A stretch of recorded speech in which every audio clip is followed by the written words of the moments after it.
Here's some different kinds of mushroom. Almost flat, slightly conical, looking at the one in the upper right there.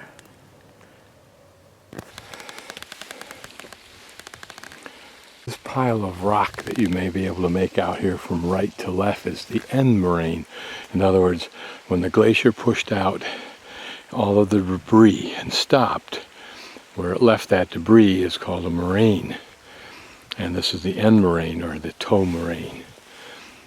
So, put it in another way, that glacier that you see way over there, it used to be here, 1904.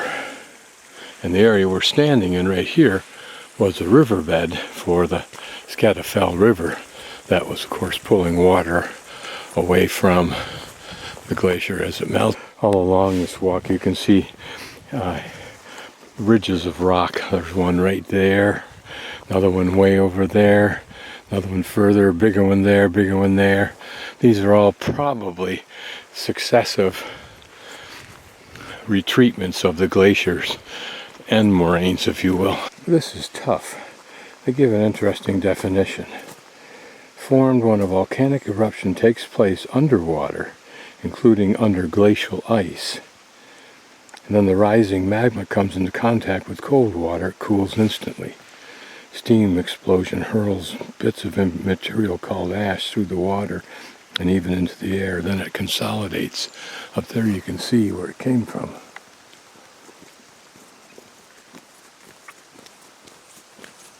I always thought it was just volcanic ash blown straight out of a volcano, spewed across the landscape through the air, and then consolidated after that. These rocks represent just a interesting historical note. In 1969 they were blasted from this hillside to be taken for an experiment in creating a dike to control the flood of the rivers. Dikes proved worthwhile and the rivers could be controlled. Then for the first time the concept of bridging those rivers became a reality, ergo the ring road. This big moraine is the glacier's 1940 end moraine.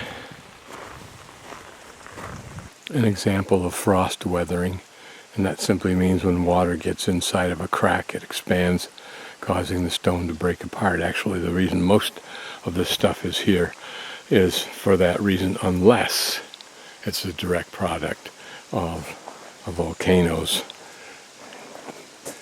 vibrating eruption, if you will. Same thing with an earthquake.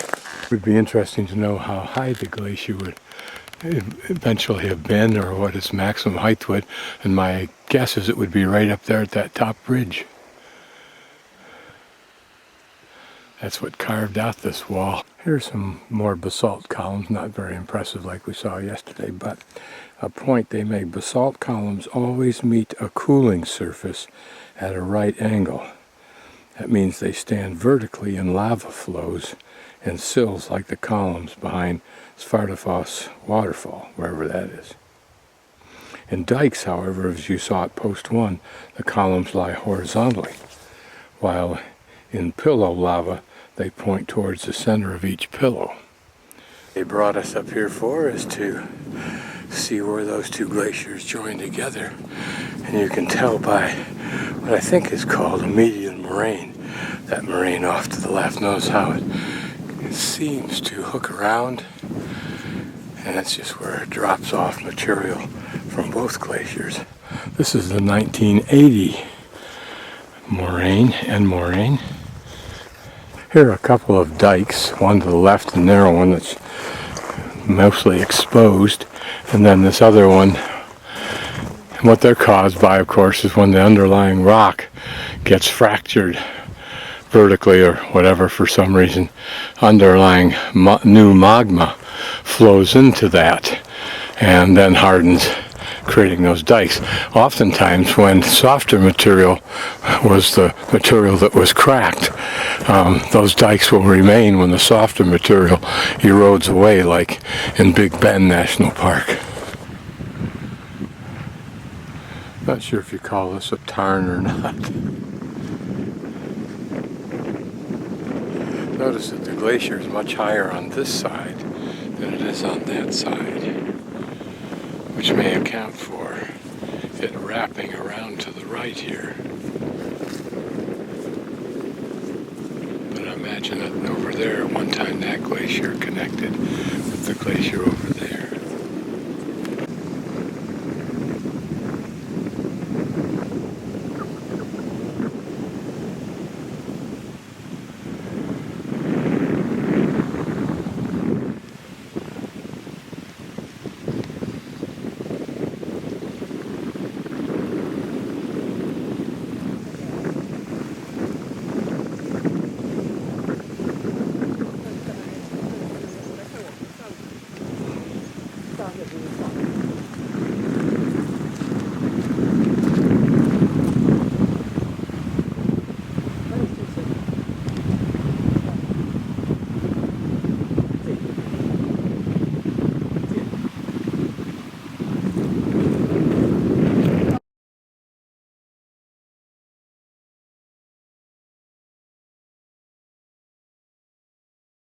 Shows the damage to this bridge from 1996 eruption and the subsequent water flow off that glacier from the water and ice. Such power. This is the third of the three major rivers that empty out across this huge alluvial plain, if you will, of debris from this glacier over who knows how much time.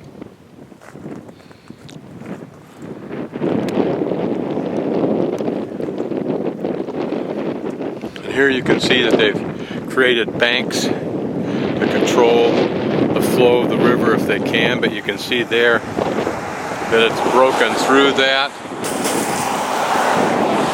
You can see that if you look closely that there are gullies out there that water goes through at different points at different times. And notice how long this bridge is.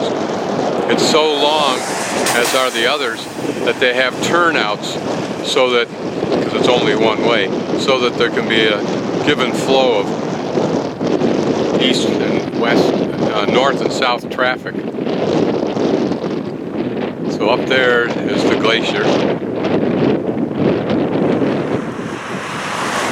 And literally in the backyard of these folks' ranch home is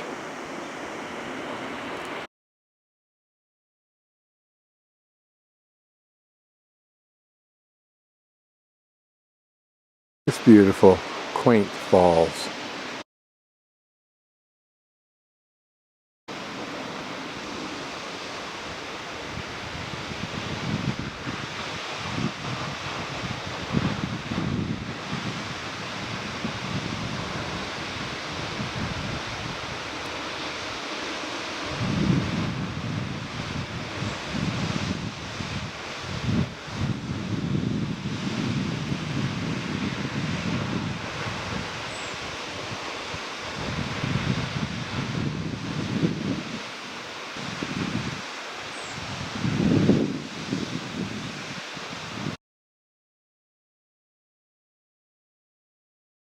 We're probably 20 miles or more further west from the park where we walked to the glacier arm, and here's more of that same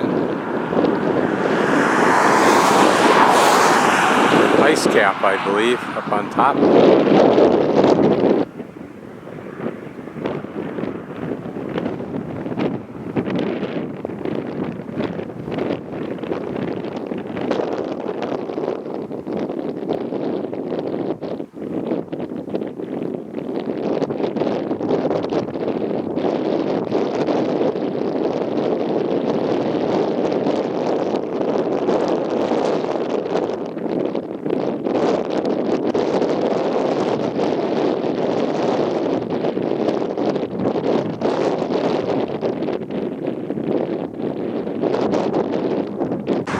Here, a little bit closer view of the ice cap, including some of our whooping swans and a couple of cygnets out there.